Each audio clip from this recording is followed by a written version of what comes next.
Hello दोस्तों।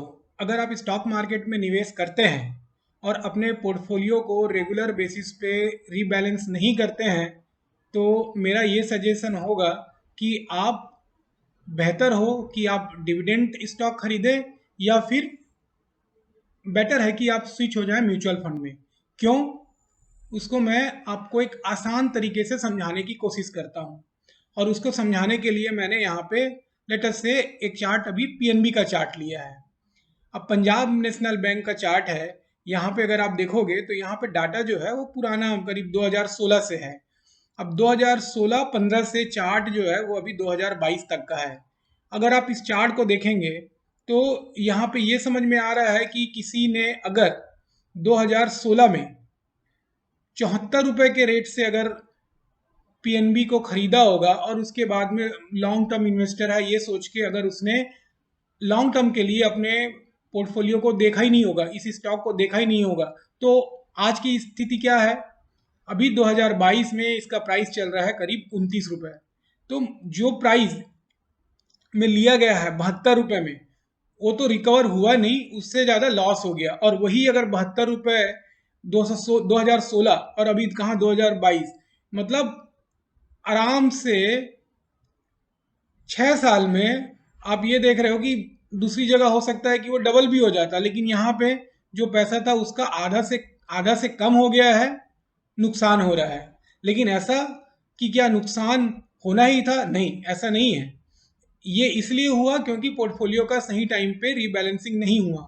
अब यही अगर जो इन्वेस्टर ने 2016 में 73 के भाव में अगर पीएनबी खरीदा होगा और उसने सही समय पे, चाहे वो मई 2017 में 175 के लेवल पे या फिर अक्टूबर 2017 में 207 के लेवल पे, या फिर जब भी सिग्नल, क्योंकि यहाँ पे सिग्नल मिल जाता है कि कब बेचना है, तो अगर सही सिग्नल को सही समय में नहीं पकड़ा गया और पोर्टफोलियो में पोजीशन रखा रहा तो यही स्थिति होती है कि धीरे धीरे फिर जब 72 में खरीदे हैं, उसके बाद में वो फिर से गिर के वही लेवल में आता है तो लगता है कि नहीं, अभी तो ये इतना हाई गया था तो अभी हम उसको वेट करते हैं, उसके बाद में फिर से हाई होगा तो बेचेंगे। हाई तो हुआ नहीं, फिर से वो गिरते गया और अभी हालत ये हो गई।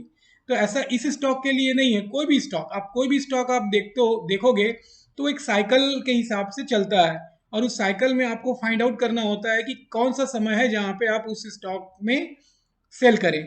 और ये तभी होगा जब अपने पोर्टफोलियो को आप अगर डेली बेसिस पे भी नहीं देखते हो तो वीकली बेसिस पे 15 दिन में तो एक बार आपको अपने पोर्टफोलियो को देखना है और उसके हिसाब से आपको डिसीजन लेना है। अगर आप एकदम ही लॉन्ग टर्म इन्वेस्टर हो और आपको लगता है कि आप स्टॉक मार्केट में कंटिन्यूस वॉच नहीं कर सकते हैं तो मेरा सजेशन होगा कि आप जो है या तो स्विच हो जाएं ऐसे स्टॉक में जो कि डिविडेंड पे करती है, मतलब जिनका डिविडेंड यील्ड हाई होता है। तो उसको एक प्रकार से आप एफडी समझ सकते हो। कई सारे ऐसे स्टॉक हैं जिनका डिविडेंड यील्ड अगर साल में टोटल आप करोगे तो 7%, 8%, इवन 10% तक चला जाता है। अब 7-8% का डिविडेंड यील्ड मतलब आपने आपने जो भी 100 रुपए निवेश किया है उसमें 8 रुपए आपको वापस मिल रहा है।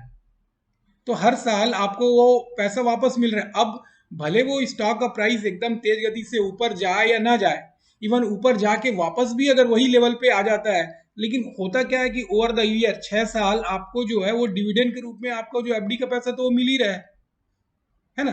वो आपको देखना है और उसके बाद में फिर प्राइस कम हुआ तो आप उस समय आप अगेन कॉल तो आपको लेना पड़ेगा, लेकिन ये है कि डिविडेंड वाले स्टॉक में आप अपना पैसा लगाओगे तो होगा ये कि अगर प्राइस ऊपर नीचे भी होता है और आप नहीं देखते हो तो ये तो होगा कि आपको डिविडेंड के रूप में जो है आपको एक प्रकार से ब्याज जो है वो मिल रहा है। एक दूसरा ऑप्शन ये है कि आप क्या कर सकते हो कि आप जो है चुपचाप म्यूचुअल फंड में एसआईपी कर दो।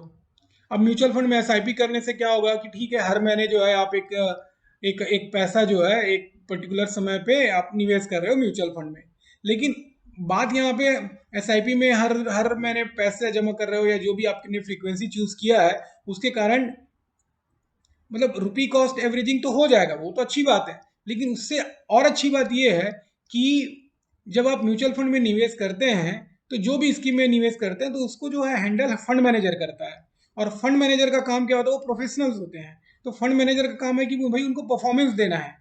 तो वो जो है वो पोर्टफोलियो चर्निंग करते रहते हैं। तो उनको मालूम होता है कि कौन से स्टॉक को कब लेना है, कौन से स्टॉक को कब बेचना है।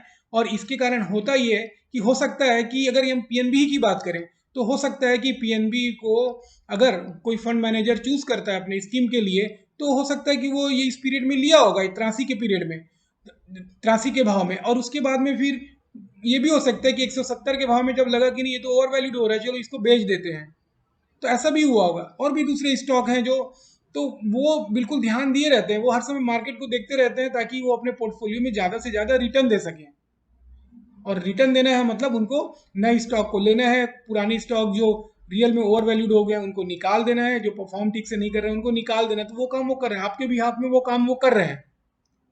और मैं तो ये बोलता हूँ कि आप एक कंपैरिजन अपने स्टॉक में, अपने स्टॉक पोर्टफोलियो में, या फिर आप एक कोई स्टॉक लेते हो उसको, और आप जो है कोई स्कीम लेते हो उसको, दोनों में एसआईपी या वॉट एवर मॉड में जब आप जो है इन्वेस्ट करते हो, और उसके बाद में देखो एंड ऑफ द ये नहीं कि 1 महीने 6 महीने में रिजल्ट देख रहे हो, आप 5 साल बाद रिजल्ट देखो, तब आपको समझ में आ जाएगा कि भाई ये तो म्यूचुअल फंड में निवेश करना जो है सही डिसीजन था, क्योंकि मेरा पैसा जो है मुझे इतना रिटर्न म्यूचुअल फंड में मिल रहा है।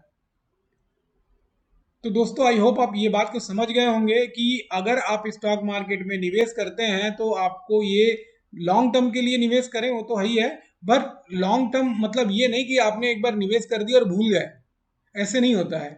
आप निवेश किए हो और आपको तो पता होना चाहिए, इतने सारे आजकल कॉल्स आते हैं, आप 2-4 टेक्निकल इंडिकेटर देख लो, डे में टेक्निकल इंडिकेटर लगा दो, सपोर्ट प्राइस देख लो, और उसके बाद में लगता है कि हाँ ये सही प्राइस है, उस प्राइस में आप खरीद लो, और उसके बाद में वेट करो कि जब वो है प्राइस बढ़ेगा। जैसे अब ये पीएनबी का ही चार्ट है, इसमें देखने से समझ में आ रहा है कि ये जो लेवल अभी जो चल रहा है 29 वाला लेवल, तो ये 29 वाला लेवल में काफी अच्छा सपोर्ट है। तो इस सपोर्ट में ये ब्रेक मतलब और नीचे जाने की संभावना कम दिखती है। ठीक है, आप इस पीरियड में और एक दो टेक्निकल इंडिकेटर को देख लो, साथ में जो है एक दो एनालिस्ट जो आपको, जिनको आप फॉलो करते हो, उनकी क्या राय है देखो, और उसके बाद में इसको खरीद लो। और खरीद लेने के बाद में भूल मत जाओ, खरीद लेने के बाद में देखो कि आपको कितना रिटर्न मिल गया है, और एक रिटर्न मिलने के बाद में जो है आप उसमें फिर सोच के रखे रहो कि हाँ भाई अब ये निगेटिव टर्न में होगा तो हम जो है इसको बेच देंगे। जैसे यही है, अब यहाँ पे अगर देखोगे तो यहाँ पे अगर आप एक ट्रेंड लाइन बनाने की कोशिश करोगे तो ये ट्रेंड लाइन से ही समझ में आ जाता है कि ठीक है भाई, जैसे ये है, ये एक ऐसा ये ट्रेंड लाइन ऐसा बन रहा है ना, यहाँ से जो है ये ट्रेंड लाइन बना। अब इससे जो है आपको ये तो समझ में आ गया कि ओके ये कैसे है, ये चैनल में जो है ये लो प्राइस है, ये हाई प्राइस है, फिर लो है, फिर हाई है ना। तो इस तरह से ये चल रहा है और अप एंड डाउन होते रहता है। तो बस आपको यही देखना है कि भाई आपने यहाँ पे लिया, यहाँ पे नहीं बेचे, ठीक है, नीचे आया, यहाँ पे इस लेवल में सपोर्ट में हो गया, कोई बात नहीं। उसके बाद में फिर से जब ऊपर आया तो आपको मालूम है कि भाई यहाँ से आने के बाद में अगर ये ब्रेक नहीं कर रही इस जगह को, तो इसको बेटर है कि इस पोजीशन पे सेल कर दिया जाए। कई सारे ऐसे स्टॉक हैं जिसमें फिर आप एंटर कर सकते हो। तो यहाँ पे जो है पीएनबी को अगर इस पीरियड में सेल कर दिया जाता है, किसमें, 46 में, जब लिया कितने में है, यहाँ पे 33 में लिया, यहाँ पे उसके बाद में 44 में नहीं सेल कर पाया उस समय, ठीक है, नीचे आया 36 आया। अब 36 के बाद में जो है यहाँ पे सपोर्ट जो है जैसे ब्रेक नहीं हो रहा है, ऊपर गए यहाँ पे 46, अब 46 में देख लेने कि यहाँ पे कितना बढ़ रहा है, 46 में क्या इस सब रेजिस्टेंस को ब्रेक कर रहा है क्या। अगर रेजिस्टेंस को ब्रेक कर रहा है तो फिर आप वेट करो और आगे जो है जाने दो। नहीं हो रहा है तो यहाँ पे स्टॉप लॉस लगा दो कि भाई यहाँ पे अब ये नीचे गिरेगा तो यहाँ से बेच देंगे, और गिर 45 में बेच दो, फिर वेट करो 37 का आने का, 37 में आता है तो फिर खरीद लो। फिर देखो भाई कि यहाँ पे अरे ये तो वहां तक गया ही नहीं है, तो आपको ऐसे ही कॉशियस हो जाना चाहिए कि अभी करना क्या है। और ये ऐसा भी नहीं कि ये पीरियड छोटा नहीं होता, ये पीरियड बड़ा होता है। यहाँ पे मैंने स्क्वीज कर दिया था करके आपको लग रहा है, तो ये पीरियड जो है यहाँ पे आप देखो, अगर सिर्फ इतने ही पीरियड की बात करते हैं तो कितना हो जाता है, यहाँ से लेके ये जो है 2021 और यहाँ पे आ जाता है फरवरी 2022, है ना, दिसंबर से फरवरी हो जाता है करीब 1.5 महीना, 1.5-2 महीना। तो ये सब आपको देखते रहना पड़ेगा, तभी आप जो है इंडिविजुअली निवेश करके स्टॉक मार्केट से पैसा बना सकते हो। नहीं तो फिर अगेन वही, अच्छा स्टॉक चूज करो, उसके बाद में जो है उसमें लॉन्ग टर्म के लिए निवेश करो, और डिविडेंट वाला हो, और उसके बाद में देखते रहो, नहीं तो म्यूचुअल फंड में डाल दो।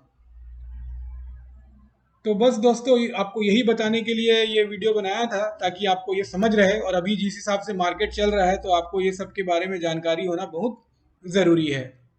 धन्यवाद।